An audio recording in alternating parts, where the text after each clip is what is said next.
Right. We have made it to India for the first time. India!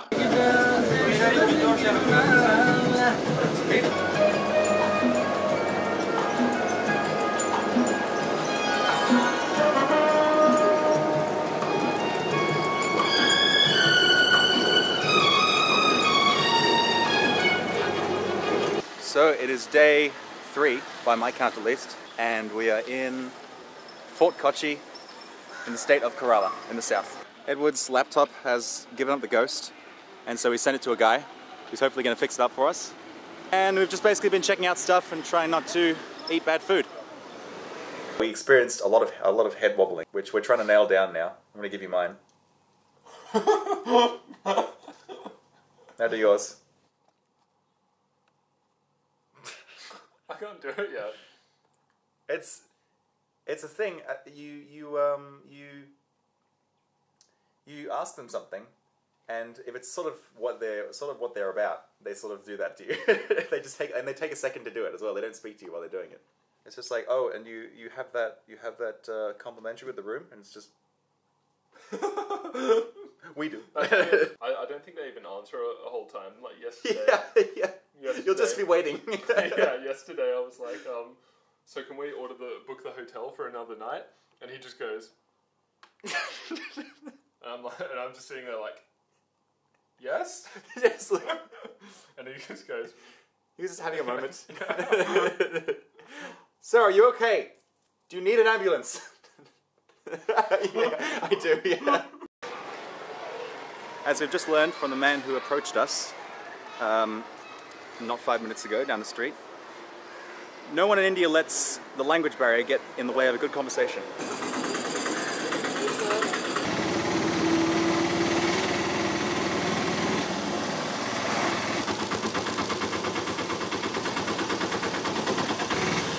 Left? Left, yep. From? Australia. Australia, yeah.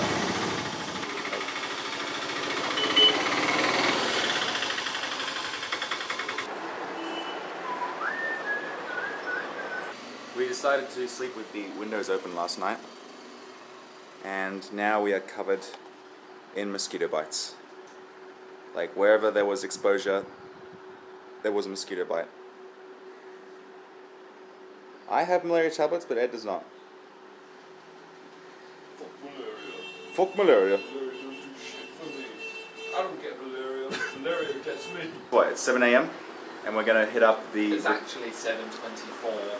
We're gonna hit up a river cruise, a back river cruise. Backwater. A backwater cruise. We're hitting up a blackwater cruise. Well, Fassbender in your shit. Who thinks I look like Michael Fassbender? You're so handsome.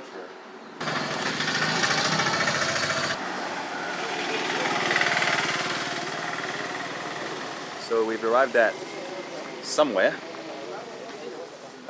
pretty rural, and we are going to take a river cruise on the backwaters. I'm excited. There goes Ed, quietly contemplative with his puppet arms. You excited for this this cruise? Awesome.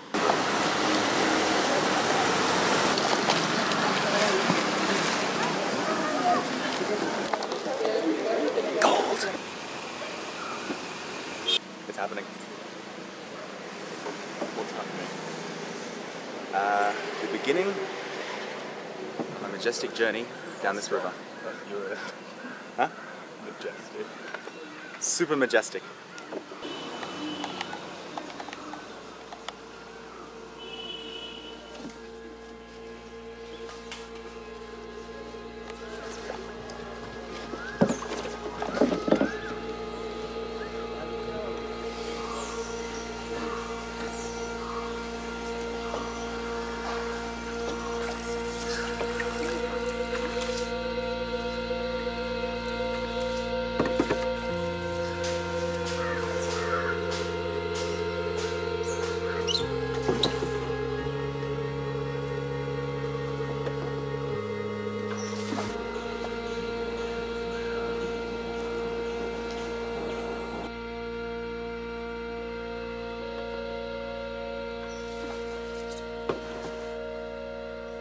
This is the second leg of the boat journey through the backwaters. Head still, pensive in silence, taking in the majesty of Mother Nature. Oh my god, you can't say that kind of stuff. While I crack wise and drink coconut ales and laugh with the locals. Travellers and locals alike, blending together at once. Race, creed or colour means nothing here. This travelling outfit is epic. I will build your dam, but I will charge. And I will need workers. You just will have to get used to being permanently moist, don't you? Oh, what are you talking about? The weather. Oh. I like how excited we are.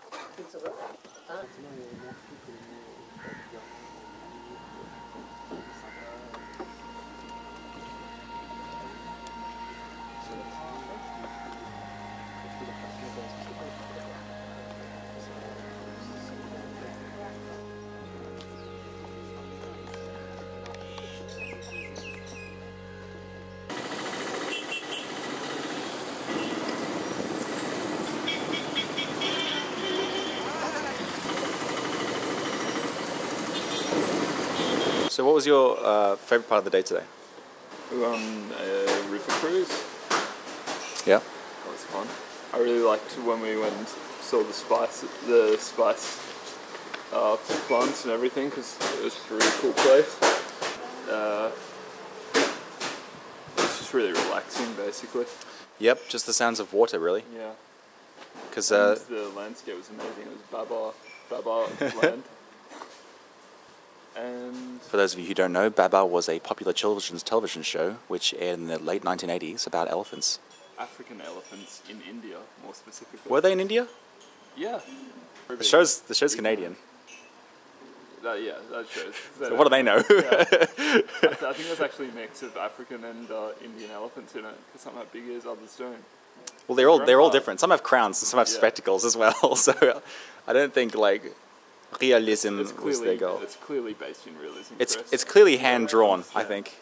I think it is real. Half the time we were making our way across these rivers, there was heavy drums playing from no particular direction. So it was sort of unnerving, part of it. You try and relax and just be dun, dun, dun, dun, dun, dun, dun, dun, dun. It's like, here's the pepper tree. We booked a train to Humpy. And yep, 22 hours to be exact. 22 hours. Overnight, we're changing trains late at night. That's longer than the flight here.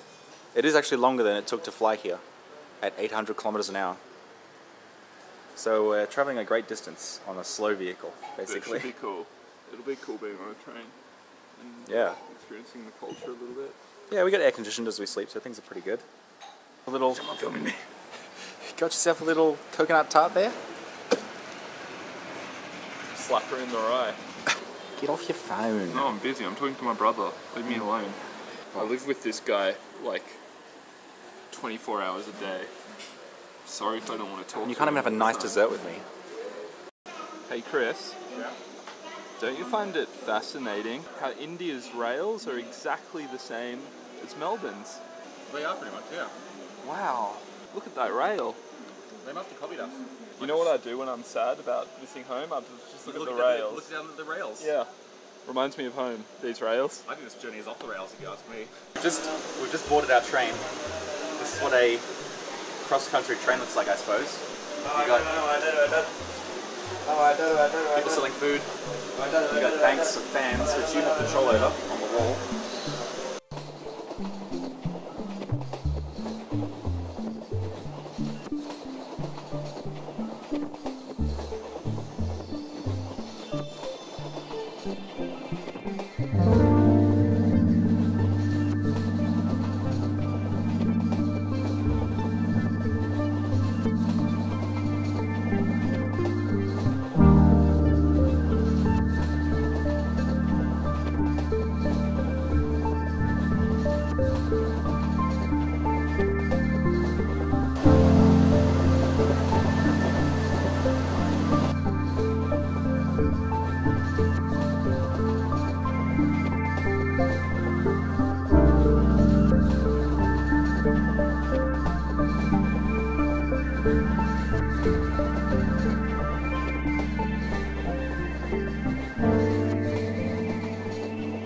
That's what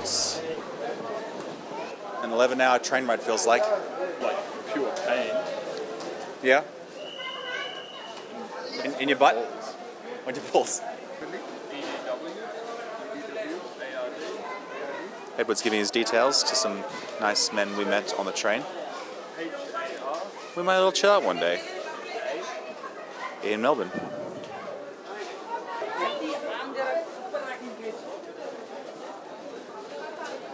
We've arrived in Humpy, 124-hour train ride later. Took a tuk-tuk into town. Here we are. Not too long ago, a bunch of monkeys, maybe they were capuchin monkeys, I don't know, made their way along here, the roof here, and then into those ruins there, and then into that thing, which looks awfully a lot like the refrigerator machine from the movie The Mosquito Coast, which I recommend. It stars Harrison Ford and Helen Mirren. Helen Mirren. And of course, the ever-fantastic child actor, River Phoenix. Directed by Peter Weir.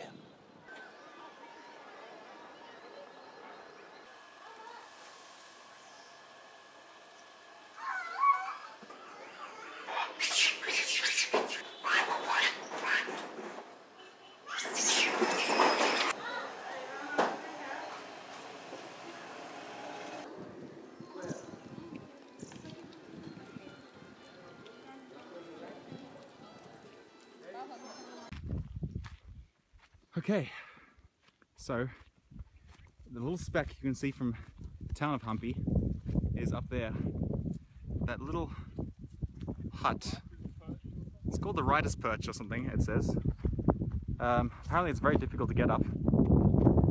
We've just been on a bicycle tour through the ruins. And we're going to try and get up there.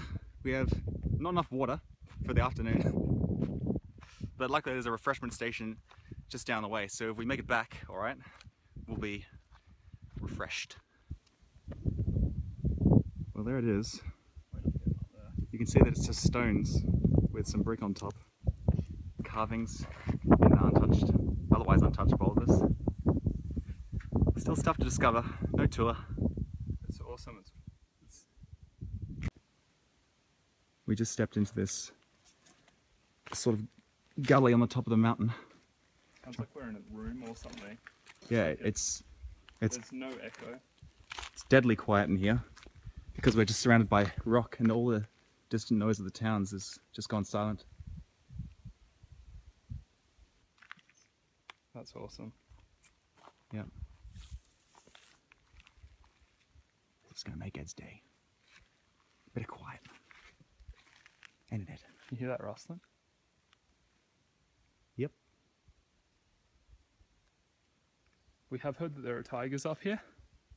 So you might be in luck today. We might just Get a tiger. Now there's that crack we saw earlier, and it looks like a bit of an opening, so we're gonna head into it, I think. You going in? I don't know. You wanna come out? You wanna back up? Can I get a look? Yeah, come down. If you go, I can help you back up. Alright. This is the part where I leave them to die.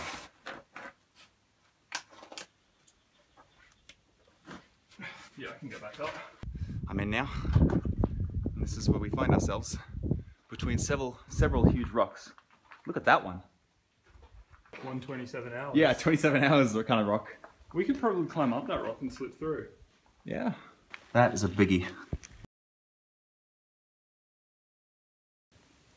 Now we're on the outside again. And I assume that is where the spot is. But it's just, I think it's a matter of rock climbing. Yeah. Water is low. Morals are even lower. Morals? I think it's time I led my men back home before some illness should befall them and strike them down. Don't do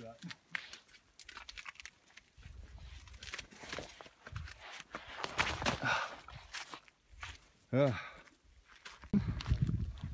Apparently up there is a different ruin than before, so we're going to check it out anyway. See if we can't come full circle around. Ah, I just said can't. I know. See if we can't come full circle around this bitch. You can still see some of the paint remains on the decoration here. These are, how old do these get up to? About 500, 700 years old, something like that. There's holes all over the ground. Yeah, they're in here as well, and on the walls. That's unnerving. It's like that bit in The Mummy. The scarabs. Hey, look at this! Yeah, that's It's, what I was saying. who knows? Vishnu? Shiva? Yeah, I don't know. Oh! Oh, What? fuck. There's a huntsman carcass there. Oh, gross. Let me out. So we found it around, and now we're heading back. Look at this.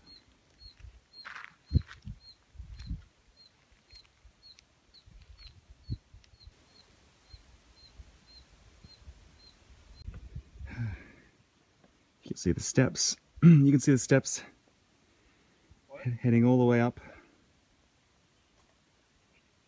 to the top of a, I want to say, monastery there. If you're trying to get back and navigate the boulder maze, as I'm now calling it, a different way, we found ourselves hopelessly lost, and now I think we're heading in the right direction. And we're in someone's field full of cows. So that's right. Now hopefully on the other side of that boulder hill is the way out.